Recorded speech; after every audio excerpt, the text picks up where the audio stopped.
Good evening. I'm William Cooper, and you're listening to the Hour of the Time. We're going to go straight to Phoenix right now for a metal report from Gene Miller. Good evening, Gene. Good evening. How are you tonight? Pretty good. I just wanted to ask you right off the bat up front, is there any truth to the rumor that Kurt Saxon is spreading that we're going to give this hour to him? Not that I know of. Not to me. Not that I know of either. You know, I helped get him on the air because I figured if the sheeple are going to be deceived, they might as well be deceived by somebody who's going to teach them how to store food and protect themselves. How about a metal report there? Okie doke. On gold today, we had a high of 381.90, a low of 377.90, to close at 381.30, down 30 cents. For the day, silver had a high of $5.15, a low of $5, and a close at $5.12, up 4 cents for the day. Platinum had a high of $380.30, a low of $376.50, to close at $380.10, up $1.80. And the Dow Jones had a high of 3934.40, a low of 3902.60, to close at 3912.70, down $1.70. One of the questions that gets asked to me frequently is, where do I think gold's going? How do we track it? How do we have an idea? Well, I was studying with a friend today. One of the methods is called a candlestick method. And actually, not to sound like some guru or anything, but it came from an ancient Chinese method of trading when they would trade rice back and forth. And what they would do is they would take the open and the close on a metal such as gold, and that would comprises the body of the candle. And depending on which direction it went, if it went up, the candlestick was white. If it went down in price, in other words, if the close was lower than the open, the candlestick was black. The movement, the high-low movement, it comprises the shadow of which the candle stick emits, and it gives us a direction as to what's happening in the market. Today, there was a real small opening and close, like a 60-cent margin or a 30-cent margin there, and what it did, what they call is a hammer, and it was called hammering out the bottom. And what it tells us today, in technical terms, is that when it hammers out the bottom, it means that we're basically at the bottom of of this recent pullback. If you remember last week, we were in the 390 range. We pulled back down to the 395 range. We pulled back down to about the 380 range, which was normal. We had about 80% bullish consensus, and so there's going to be a sell-off, and it's just stair-stepping its way up. And we're basically at the bottom of this current pullback. So is it a good time to buy? Yes. It's as cheap as it's going to be probably here in the next few days.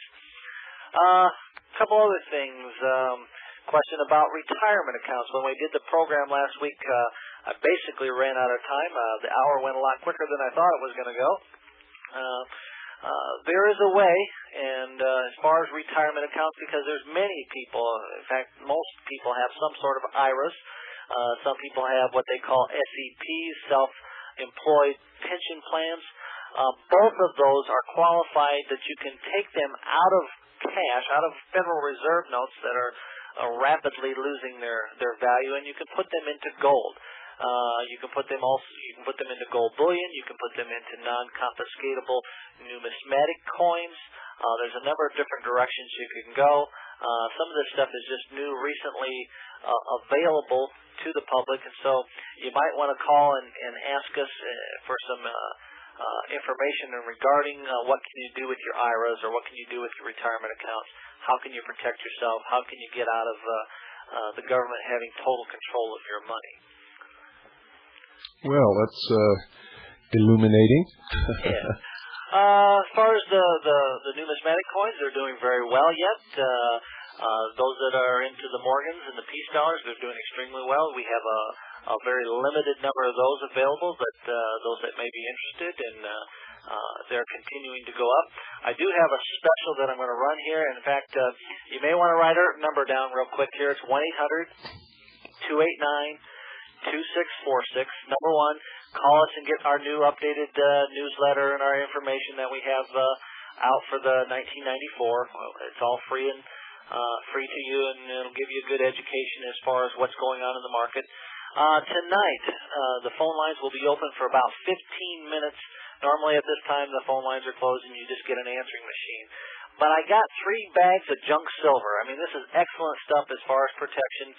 And what is junk silver? Junk silver, if you remember last week, are coins that were minted before 1964, and they're 90% silver. They're U.S. minted coins. They're very easily spendable, extremely liquid, and very much a protectionary type thing. I have 3 bags that I got in today, and normally we take whatever it costs plus 5% commission on top of it.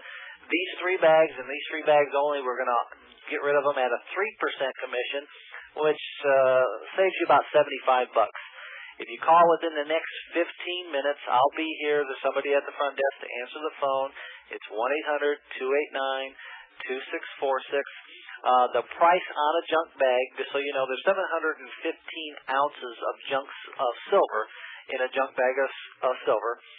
The price on these is $3,872.13. Like I said, it's about a $75 savings over the normal cost, and I have 3 available. So for the first 3 people that call me and give me their name and their number and their address and say they want them, they're yours at that savings. So that's my special for the week.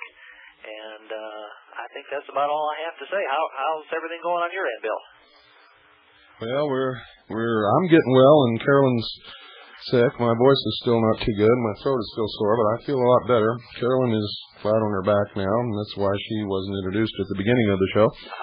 So if y'all want to send her a get well card or something, I'm sure she would appreciate that. Yeah. I want to thank you, Gene, once again for giving us the scoop on what's happening in the market. And we'll talk to you later tonight on the second hour. Yeah, okay. Thank you, and give us a call. Take care. Bye-bye.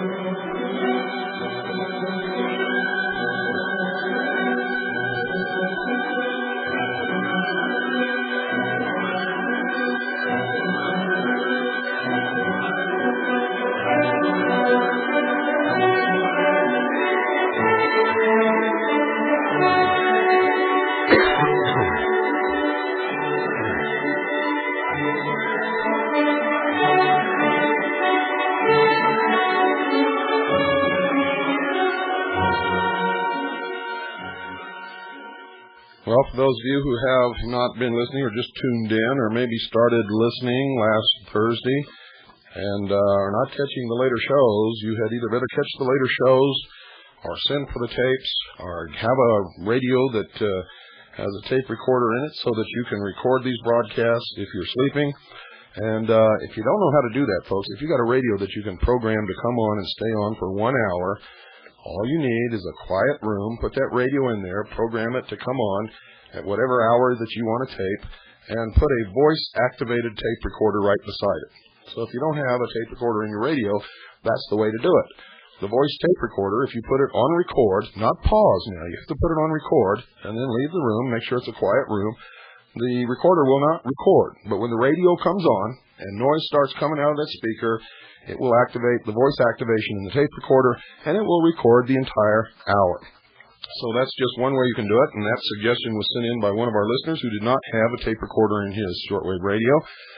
If you have the funds and would like to buy a super shortwave radio, Sanjian sells a top-line model with a tape recorder built right into it, and it's programmable. And also you can get the exact same radio from Radio Shack, only the name is different. It's the Realistic DX392. The Realistic DX392 from Radio Shack. After I get through with this series on all of these documents, we'll probably do a show on just shortwave radio listening. Right now I don't have time. I got to get all this stuff out to you folks. Tonight I'm going to cover a lot of things. I'm going to start off with the second annual report to Congress, January 1st, 1962, December the 31st, 1962. It's the second annual report to Congress from the United States Arms Control and Disarmament Agency. It's United States Arms Control and Disarmament Agency, publication 14, released February 1963.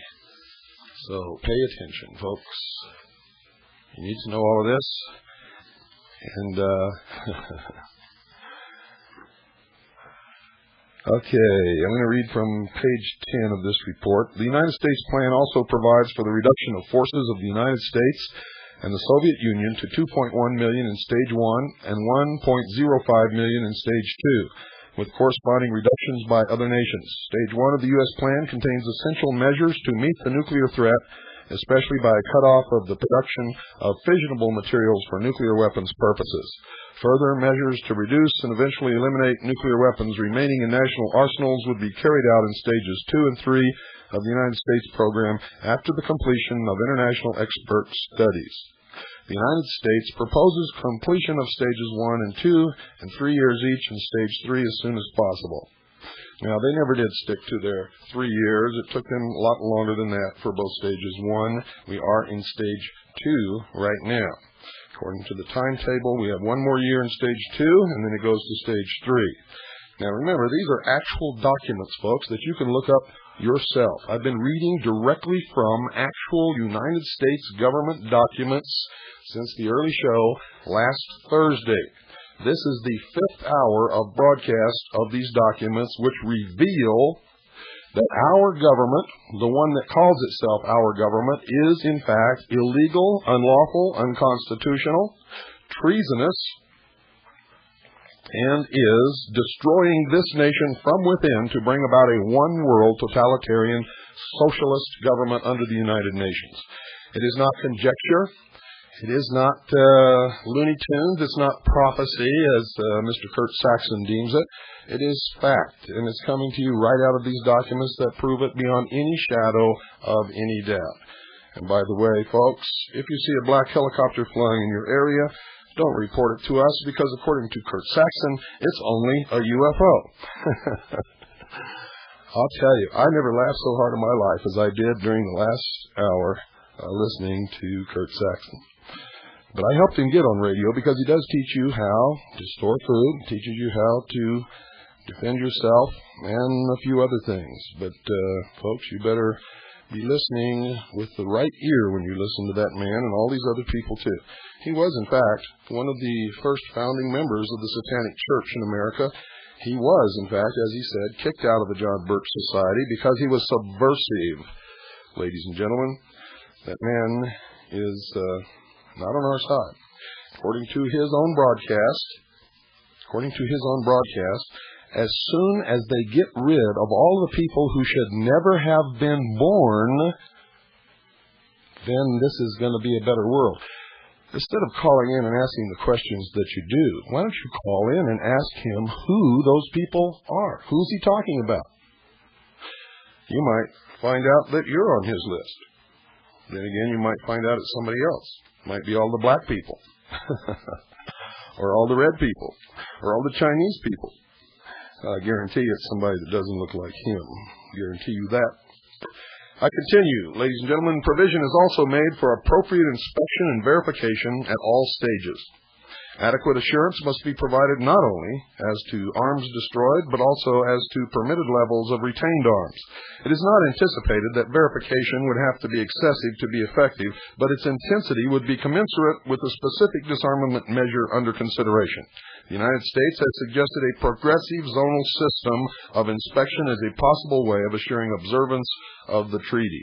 Now, if you recently purchased a box of Kicks and looked on the back of it, you saw the regions that the United States has been divided up into. They are teaching the children.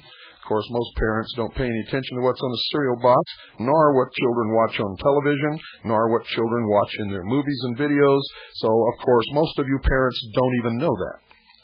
The United States plan further proposes the establishment of an international disarmament organization within the United Nations framework.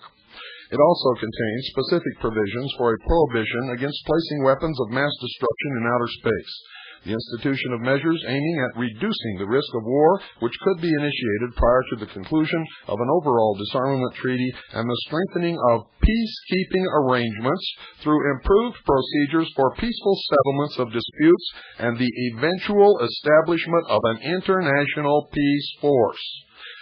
Now, I'm sure even the most stupid listener out there can understand that if the United Nations has a peacekeeping force, then the United Nations is the boss, and that the United States has no sovereignty and, in fact, will be subject to the United Nations. The truth is, folks, it happened years ago. The United Nations and the United States of America are one and the same. The United States, the United Nations, and the Soviet Union are one and the same. Make you angry? Good. I hope you have a fit of apoplexy. I hope it makes you run out and get these documents so that you can confirm it for yourself instead of sitting there and fuming and blustering. A lot of Archie bunkers in this world, folks. Don't confuse me with the facts. I already know what I believe. Isn't that right? Okay, here we go. In contrast, the Soviet plan places emphasis on reducing selected categories of armaments in each of its three stages. See, their plan has three stages also. Accordingly, the Soviet draft treaty initially sought a 100% reduction in nuclear delivery vehicles in Stage 1, although the nuclear weapons themselves would not be eliminated until Stage 2. The Soviet plan was more restrictive than ours, ladies and gentlemen. They wanted to come to one world government first, because in the entire history of the socialist movement, their goal has never been hidden, and it's always been one world government, a democratic socialist state. Democracy and socialism are the same word with the same meanings, as you will find out as you continue to listen to the hour of the time. I'm going to skip over to page 11, I believe it is. However, the overall Soviet approach remains substantially the same as the United States plan, in that even in the light of this shift, it is inadequate in terms of preserving the existing relative military balance. This remains a subject for further exploration. The Soviet Union later agreed, however, to a percentage reduction of conventional armaments, coupled with the almost complete elimination of delivery means in Stage 1.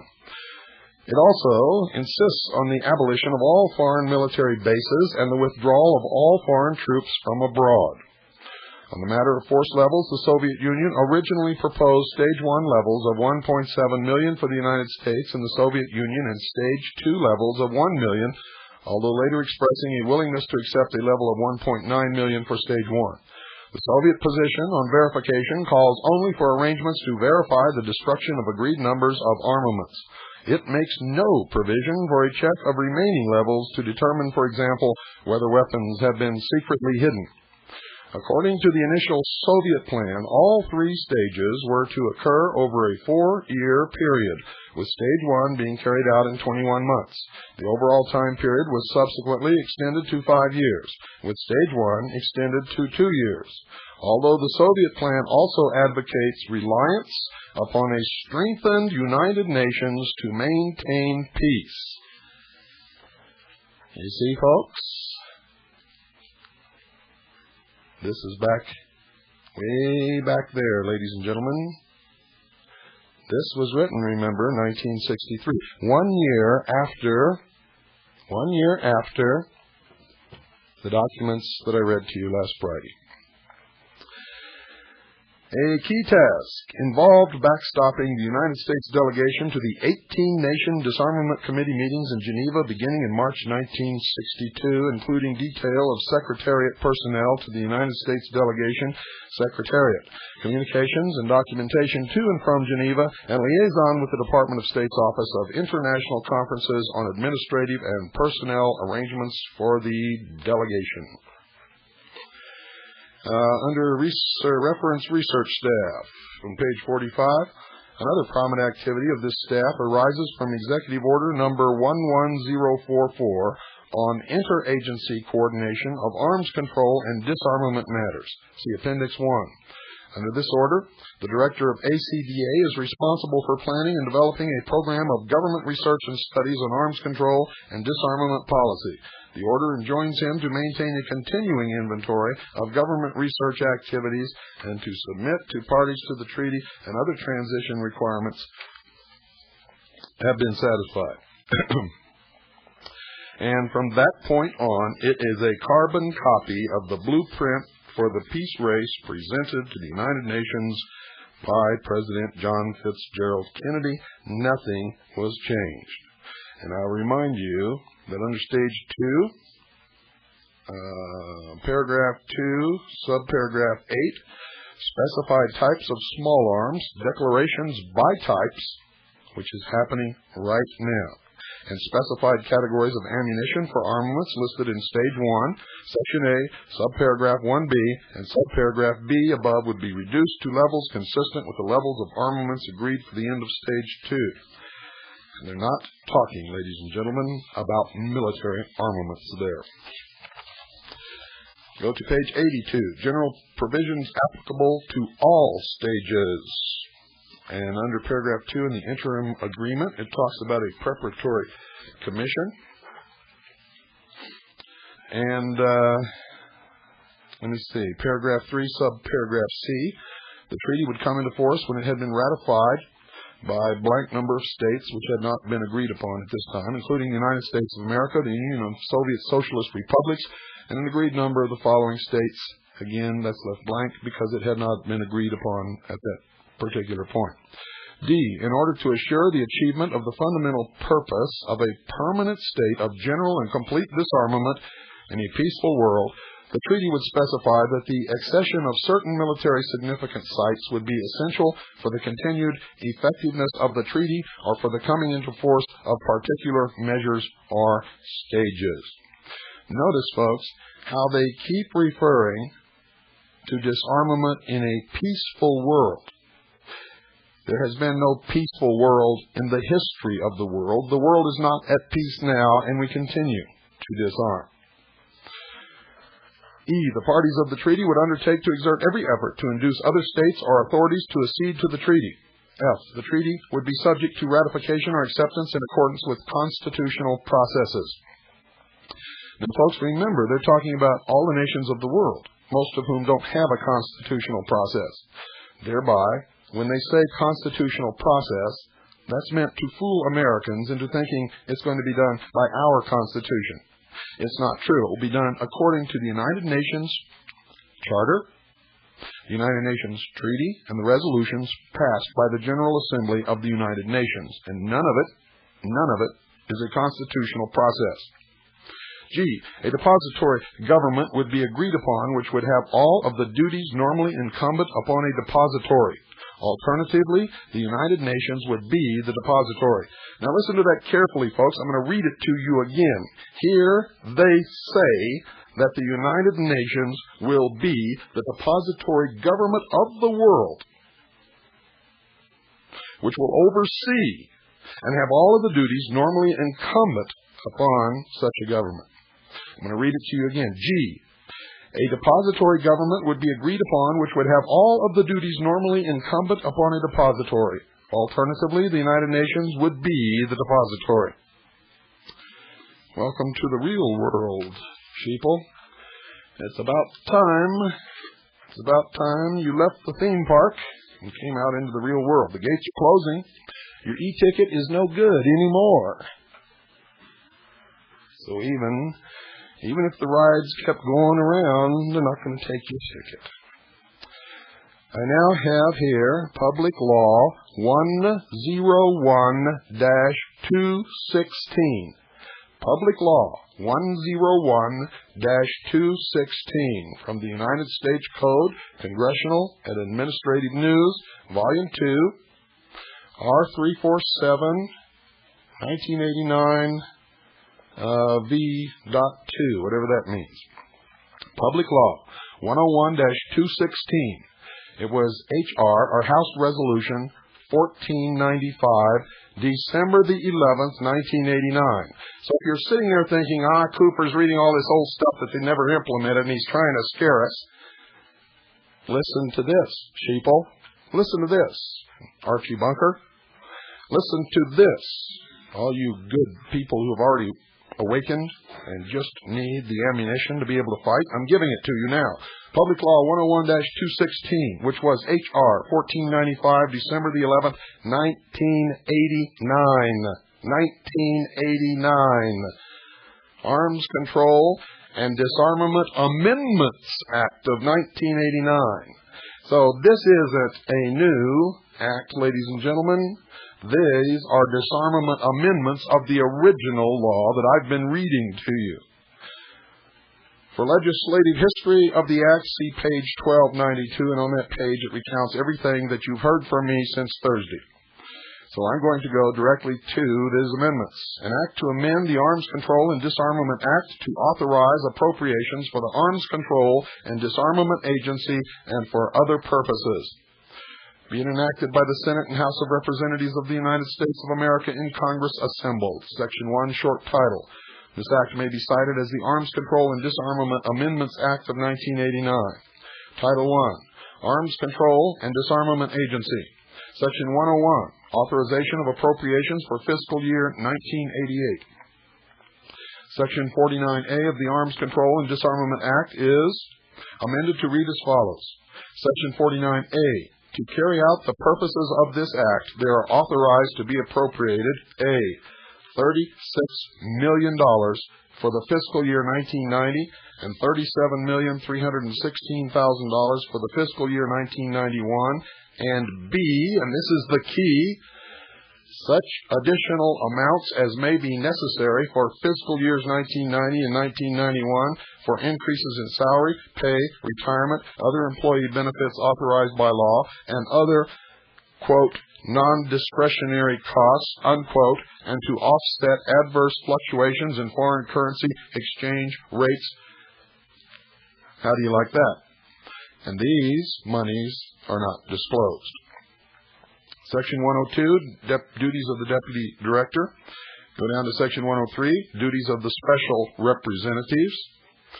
A, in general, Section 27 of the Arms Control and Disarmament Act, 22 United States Code 2567, is amended by striking out, quote, who shall perform, unquote, and all that follows through the period and inserting in lieu thereof the following, quote, one of whom should serve as special representative for conventional arms control negotiations, and the other should serve as special representative and chief science advisor to the director. The two special representatives shall perform their duties and exercise their powers under the direction of the President and the Secretary of State, acting through the Director. Now we go over to, excuse me, folks. We go over to Public Law 101-216, Laws of the 101st Congress, First Session, December the 11th, and I quote verbatim.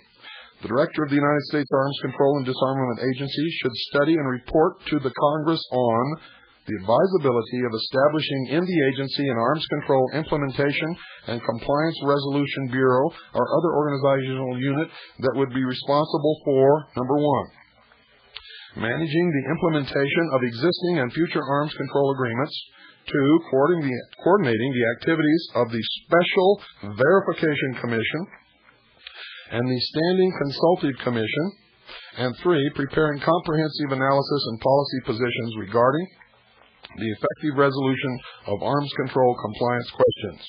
Section 105, Arms Control Verification. Establishment of working group. The President should establish a working group 1 to examine verification approaches to a strategic arms reduction agreement and other arms control agreements, and 2, to assess the relevance of such agreements of the verification provisions of the treaty between the United States and the Union of Soviet Socialist Republics on the, quote, elimination of their intermediate range and short-range missiles, signed at Washington, December 8, 1987, unquote. Go down to B, subparagraph B. Proposed, prospective, and potential bilateral or multilateral arms treaties in the areas of nuclear, conventional, chemical, and space weapons. 2. The agency shall seek to improve United States verification and monitoring activities through the monitoring and support of relevant research and analysis. And 3. The agency shall provide detailed information on the activities pursuant to this section in its annual report to the Congress. Don't go away, folks. I'll be right back after this very short break.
Well, I hope you have a pad of paper and pen with you, folks, because we're going to continue. And I go down to section 107, reporting requirement on prospects for conversion of United States defense industries. Now, did you hear me, ladies and gentlemen? Section 107, reporting requirement on prospects for conversion of United States defense industries. The Director of the United States Arms Control and Disarmament Agency, in consultation with the Secretary of Defense and the Secretary of Commerce, shall study, and not later than 180 days after the date of enactment of this act, submit to the Congress a report on concrete steps which could be taken to improve prospects for conversion of United States defense industries to non-defense related activities as opportunities are presented through the achievement of successful arms control agreements. Title II, on-site inspection activities. And this will verify a lot. The Arms Control and Disarmament Act is amended by adding at the end the following. Title V, on-site inspection activities. Section 61, findings. The Congress finds that, 1, under this Act, the United States Arms Control and Disarmament Agency is charged with the formulation and implementation of United States arms control and disarmament policy in a manner which will promote the national security. That, folks, is a laugh. Number 2, as defined in this Act, the terms arms control and disarmament mean, quote, the identification, verification, inspection, limitation, control, reduction, and elimination of armed forces and armaments of all kinds under international agreement to establish an effective system of international control. International control. International control. International control. 3. The On-Site Inspection Agency was established in 1988 pursuant to the INF Treaty to implement on behalf of the United States the inspection provisions of the INF Treaty. 4. On-site inspection activities under the INF Treaty include subsection A, inspections in the Soviet Union, Czechoslovakia, and the German Democratic Republic. B, escort duties for Soviet teams visiting the United States and the basing countries. C, establishment and operation of the portal monitoring facility in the Soviet Union. And D,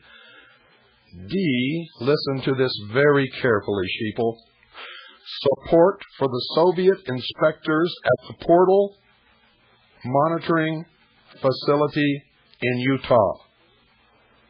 Support for the Soviet inspectors at the Portal Monitoring Facility in Utah. 5. The personnel of the on-site inspection agency includes civilian technical experts, civilian support personnel, and members of the armed forces.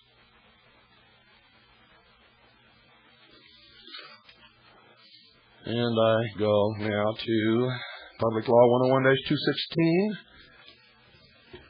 To Section 63, authorizations of appropriations for on-site inspection agency.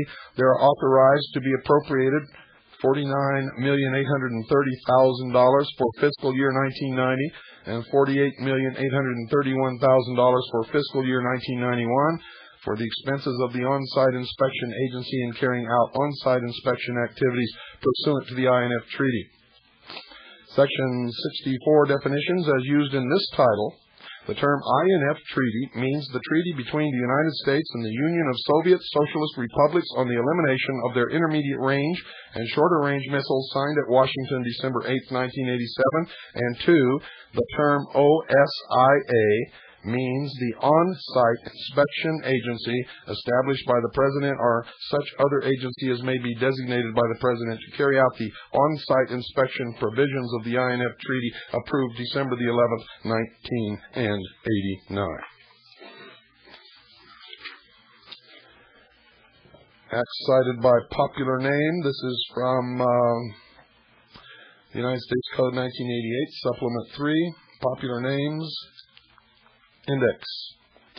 Arms Control and Disarmament Act, Public Law 101-216, Title 1, Subsection 101-103A, 106, Title 2, Subsection 201, December the 11th, 1989, 103 Statutes at Large, 1853 to 1855. Public Law 102-228, Title 4, Subsection 401A, B, 402, December 12, 1991, 105 Statutes at Large, 1698 and 1699. The Arms Control Disarmament Act, Public Law 87-297, September 26, 1961, 75 Statutes at Law, 631, Title 22, Subsection 2551, et sequitur. Public Law 88-186, November 26, 1963, 77 Statutes at Large, 3441. Public Law 88-426, Title 3, Subsection 305, 17, August 14, 1964, 78 Statutes at Large, 424. Public Law 88-448, Title 4, Subsection 401D, August 19, 1964, 78 Statutes at Large, 490. Public Law 89-27,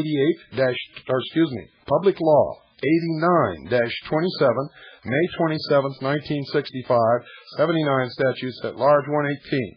Public Law 90-314, May 23, 1968, 82 Statutes at Large, 129. Public Law 91-246, May 12, 1970, 84 Statutes at Large, 207. Public Law 92-352, Title 3, Subsection 301, July 13, 1972, 86 Statutes at Large, 494.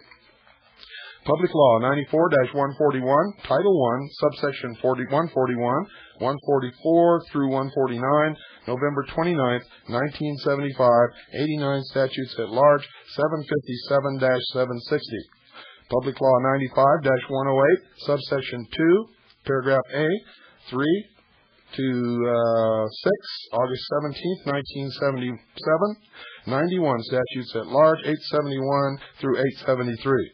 Public Law 95-338, Subsection 1 to 3, August 8, 1978, 92 Statutes at Large, 458 and 459. Public Law 96-66, Subsection 1, 2, Paragraph A, September 21st, 1979, 93 Statutes at Large, 414. Public Law 96-465, Title II, Subsection 2204, October 17, 1980, 94 Statutes at Large, 2159. Public Law 97-339, Subsection 2, A, 3, and 4, October 15, 1982, 96 Statutes at Large, 1635 and 1636. Public Law 98-202, Subsection 1 through 6A, December 2nd, 1983, 97 Statutes at Large, 1381 and 1382. Public Law 99-93, Title 7, Subsection 701-703, August 16, 1985, 99 Statutes at Large, 444 and 445. Public Law 99-550, Section 2C, October 27, 1986, 100 Statutes at Large, 3070. Public Law 100-213, Subsection 2 and 3B, and 4 and 6A, December 24, 1987, 101 Statutes at Large, 1444 through 1446. In there you will find that they took out, ladies and gentlemen, the portion which stated that no section of this treaty would be considered a requirement to disarm the American people. It is no longer in there. And they are, in fact, doing it. You cannot have a treaty that specifies complete and total disarmament if somebody's going to be still keeping their arms. It's gone. It's not there. Now I go to the Congressional Record of the House of Representatives, October 12, 1989, H7007, 7007. Listen carefully. The Chairman. Are there further amendments to the amendment in the nature of a substitute? If not, the question is on the amendment in the nature of a substitute offered by the gentleman from Florida, Mr. Fashel, as amended. The amendment in the nature of a substitute as amended was agreed to. The Chairman. Under the rule, the committee rises. Accordingly, the committee rose, and the Speaker pro temp, Mr. Neal of Massachusetts, having assumed the chair. Mr. Coleman of Texas, Chairman of the Committee of the whole House of the State of the Union, reported that the committee, having had under consideration the bill, H.R. 1495, to amend the Arms Control and Disarmament Act to authorize appropriations for the Arms Control and Disarmament Agency and for other purposes pursuant to House Resolution 255. He reported the bill back to the Committee of the Whole. The Speaker pro temp, under the rule, the previous question is ordered. The question is on the amendment. The amendment was agreed to. The Speaker pro temp, the question is on the engrossment and third reading of the bill. The bill was ordered to be engrossed and read a third time and was read the third time. The Speaker pro temp, the question is on the passage of the bill. The question was taken, and the Speaker pro temp announced that the ayes appeared to have it. Mr. Broomfield. Mr. Speaker, I object to the vote on the ground that a quorum is not present and make the point of order that a quorum is not present. The Speaker pro temp. Evidently, a quorum is not present. The Sergeant at Arms will notify absent members. The vote was taken by electronic device, and there were yeas 400, nays 11, not voting 21. All the names of who voted on this bill in the original Disarmament and Control Act is in this documentation of papers also. And now I go to the Congressional Record of the Senate. The Senate, November 17th, 1989. Mr. Pell. Mr. President, I strongly commend to the Senate this measure now before this body, the Arms Control and Disarmament Amendments Act of 1989. The amendment being offered today contains the mutually acceptable provisions of both the House Bill, H.R. 1495, and an original bill, Senate 1868, reported on November 9th by the Committee on Foreign Relations. And it goes through all this gobbledygook until we get to what's important here. And it talks about the committee is concerned about the sharp reduction of resources devoted to research on verification issues and wishes to make certain that verification and compliance are accorded the attention which will be necessary in the years ahead, as intensive and complex verification proposals are agreed upon and implemented accordingly. The amendment incorporates a House provision urging the President to establish a working group to examine various verification approaches to strategic arms reduction and other possible agreements, and to assess the relevance for such agreement of the verification provision of the International Nuclear Forces Treaty. Moreover, the amendment contains a provision proposed by the Senator from Massachusetts, Mr. Kerry, calling upon the agency to allocate sufficient resources to develop and maintain a comprehensive information and database on verification concepts, research, technologies, and systems. And we go down. The amendment also incorporates provisions on on-site inspection activities, and the appropriation authorized is $49,830,000 for fiscal year 1990 and $48,831,000 for fiscal year 1991 for the expenses of the on-site inspection agency in carrying out on-site inspection activities pursuant to the INF Treaty. Finally, this committee bill includes a provision completely acceptable to both sides offered by the Senator from Illinois, Mr. Simon, which calls upon the director of the agency to report to the Congress within 180 days on concrete steps which could be taken to improve prospects for conversion of significant portions of United States defense industries to non-defense related activities as opportunities are presented through the achievement of successful arms control agreements. Excuse me, folks, I gotta take a little drink here.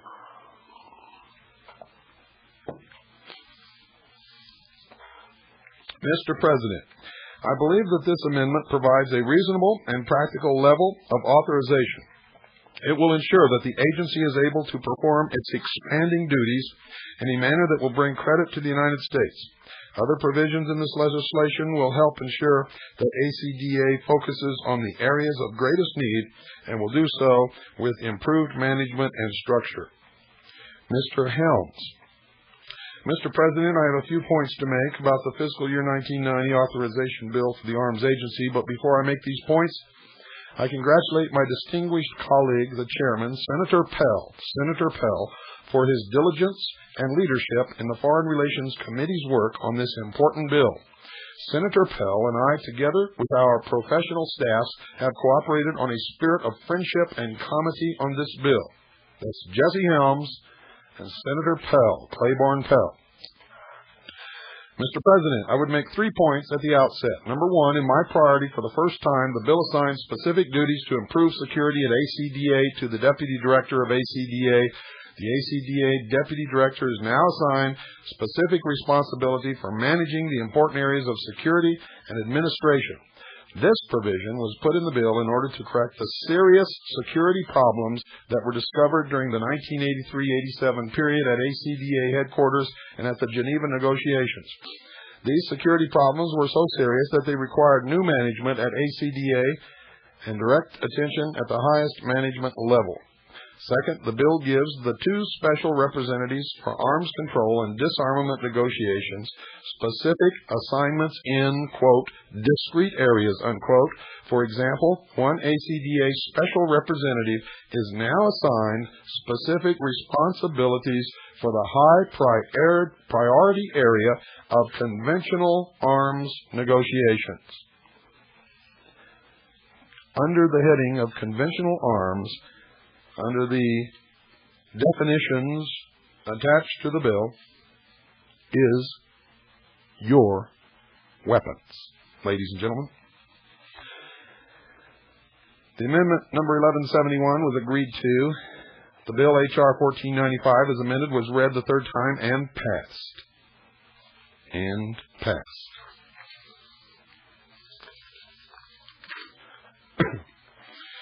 Congressional Record, Senate, March 1st. Under disarmament, Mr. Clark. Mr. President, I now desire to speak for a few minutes on the subject of disarmament, the climate toward disarmament in the Senate and in the country, and the prospects for disarmament in the coming conference at Geneva, which convenes on March 14th of this year. Mr. President, the morning newspapers carry the statement that the President is about to authorize the resumption of nuclear testing in the atmosphere. If he does this, I shall support him because I am confident that he has carefully weighed on the basis of information not available to me or to most of my colleagues the basic facts involved in that fateful decision. I am also confident he would not and will not take this tragic step unless he is convinced it is the only wise way to maintain our national security and our freedom. If atmospheric nuclear testing is to be resumed, obviously there is merit to making the decision before the disarmament conference meets. When it is the darkest, it is frequently just before the dawn. When it is the darkest, it is frequently just before the dawn. In business, in the law, and in other instances, when men came together to negotiate, frequently the break or the agreement comes at a time when things seem most hopeless, at a time when both sides are of the view that no progress is possible, but each is determined to make one more effort to achieve a mutually desired result. Mr. President, I suggest that we should look forward to the disarmament conference in the hope that something meaningful can come out of it. In considering that conference, we must give some thought to what is the position of the government of the United States. I think that position has been substantially misunderstood both in the country and in the Congress. One reason for my so thinking arises from a relatively short insertion in the record made by my good friend, the junior senator from Texas, Mr. Tower, on January 29th of this year, which appears in the record at page 1043. Look it up, folks. I ask unanimous consent, Mr. President, that my colleague's comments and a column which he introduced into the record at that point, written by a man named Ken Thompson, published in a Dallas newspaper, entitled, quote, 1, 2, 3, surrender, unquote, may be printed in the record at this point in my remarks. There being no objection, the excerpt was ordered to be printed in the records and as follows. The surrender of American rights and sovereignty. Mr. Tower, Mr. President, will the senator yield? Mr. Mansfield, I yield. Mr. Tower, every day more and more people share a growing concern for the preoccupation of the State Department and some people in high places with the issue of disarmament. I think we all look forward to the day when men will beat their swords into plowshares and their spears into pruning hooks.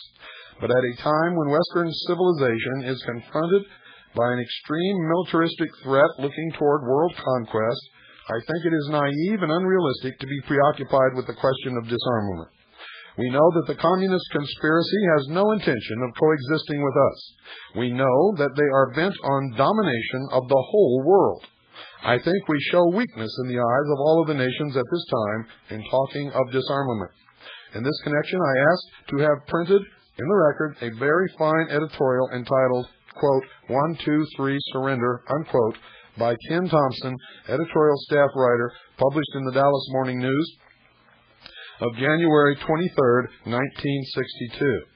There being no objection, the editorial was ordered to be printed in the record as follows.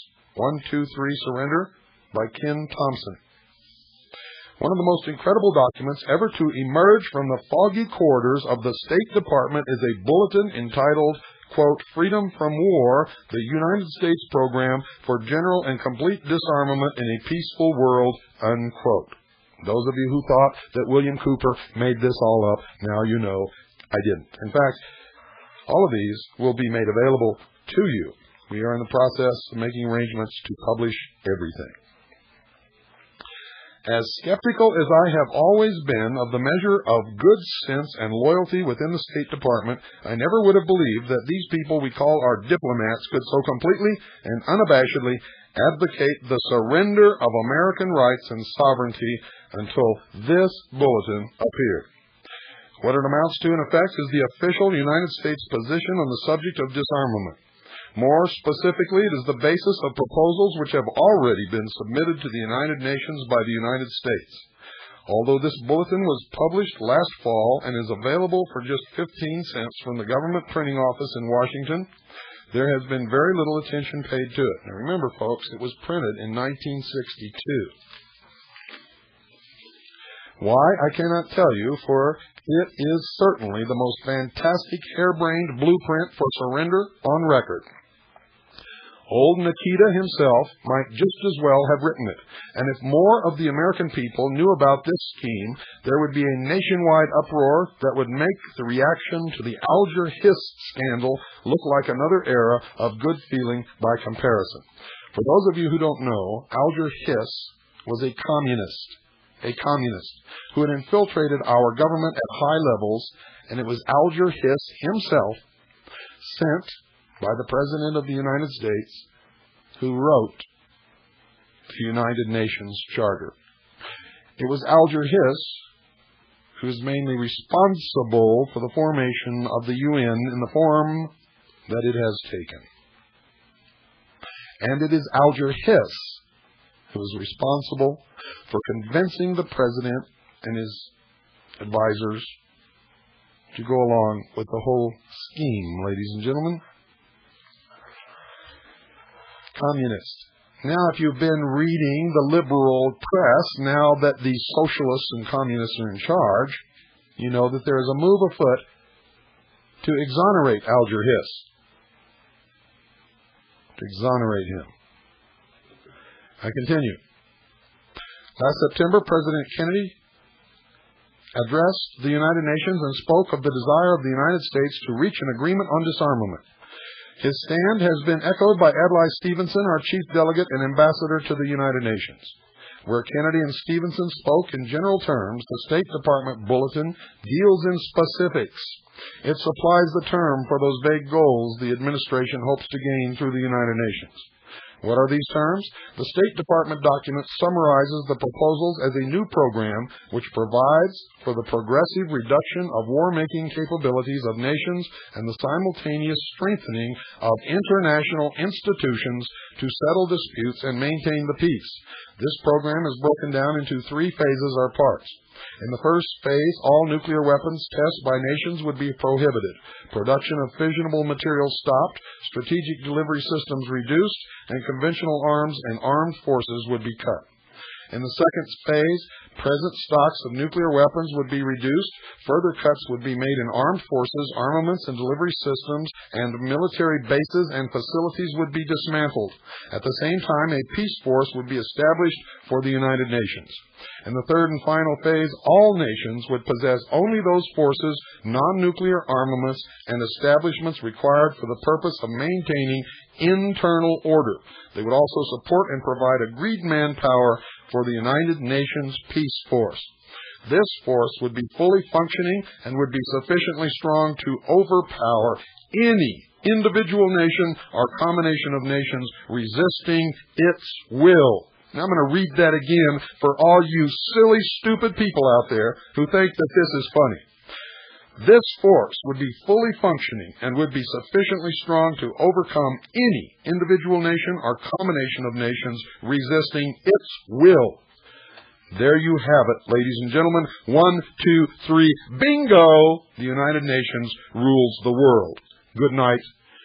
Make sure that you do not miss the hour of the time later at 9 p.m. Pacific, 10 Mountain, 11 Central, and midnight Eastern Standard Time.